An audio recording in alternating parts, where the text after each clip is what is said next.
তাজমহল বিশ্বের সবচেয়ে সুন্দর ও বিখ্যাত স্থাপনাগুলির মধ্যে একটি। এটি ভারতের উত্তরপ্রদেশ রাজ্যের আগ্রায় অবস্থিত এবং ইউনেস্কো কর্তৃক বিশ্ব ঐতিহ্যবাহী স্থান হিসেবে স্বীকৃত। সাদা মার্বেলে নির্মিত এই স্মৃতিসৌধটি মুঘল সম্রাট শাহজাহান তার প্রিয় স্ত্রী মমতাজ বেগমের স্মরণে নির্মাণ করেছিলেন। তাজমহল কেবল একটি স্থাপত্য নয়, এটি প্রেম, শিল্প ও ইতিহাসের এক অনবদ্য সংমিশ্রণ। তাজমহলের নির্মাণ কাজ শুরু হয় ১৬৩২ সালে এবং প্রায় ২২ বছর পর ১৬৫৩ সালে এটি সম্পূর্ণ হয়। কথিত আছে যে সম্রাট শাহজাহান তার তৃতীয় স্ত্রী মমতাজ বেগমের মৃত্যুশোকে এই স্মৃতিসৌধ নির্মাণের সিদ্ধান্ত নেন। মমতাজ মহল ১৬৩১ সালে তাদের ১৪তম সন্তানের জন্ম দিতে গিয়ে মৃত্যুবরণ করেন। শাহজাহান চেয়েছিলেন তার প্রিয়তমার স্মৃতি চিরকাল অম্লান থাকুক।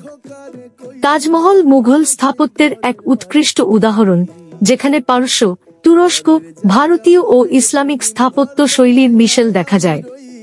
প্রধান স্মৃতিসৌধটি সাদা মার্বেল দিয়ে তৈরি, যা বিভিন্ন সময়ে ভিন্ন রঙের আভা প্রদর্শন করে, সূর্যোদয় ও সূর্যাস্তে গোলাপি, রাতে সাদা ও চাঁদের আলোয় স্বর্ণালী।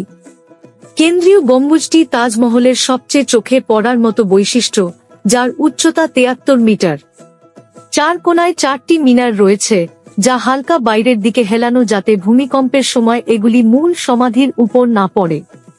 তাজমহলের দেয়ালে পবিত্র কুরআনের আয়াত খোদাই করা আছে এবং ফুলতা, জ্যামিতিক নকশা ও মূল্যবান পাথর দিয়ে সুশোভিত। সৌধের সামনের বাগানে একটি লম্বা জলাধার রয়েছে, যা তাজমহলের অবিকল প্রতিবিম্ব তৈরি করে। তাজমহল কেবল একটি দর্শনীয় স্থান নয়, এটি ভারতের ইতিহাস ও সংস্কৃতির প্রতীক।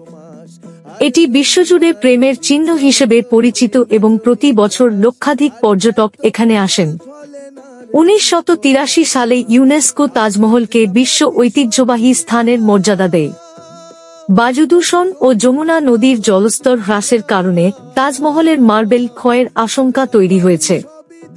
ভারত সরকার ও আন্তর্জাতিক সংস্থাগুলি এর সংরক্ষণে নানা পদক্ষেপ নিয়েছে, যেমন আশেপাশের শিল্পকারখানায় কয়লার ব্যবহার নিষিদ্ধকরণ, পর্যটকদের জন্য নিয়ন্ত্রিত প্রবেশ, নিয়মিত রাসায়নিক পরিষ্কার ও রক্ষণাবেক্ষণ।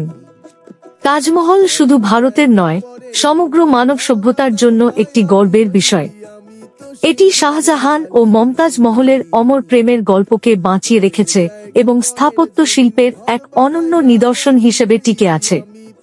এই ঐতিহ্য রক্ষায় আমাদের সকলের সচেতনতা ও সহযোগিতা প্রয়োজন। Subscribe to our channel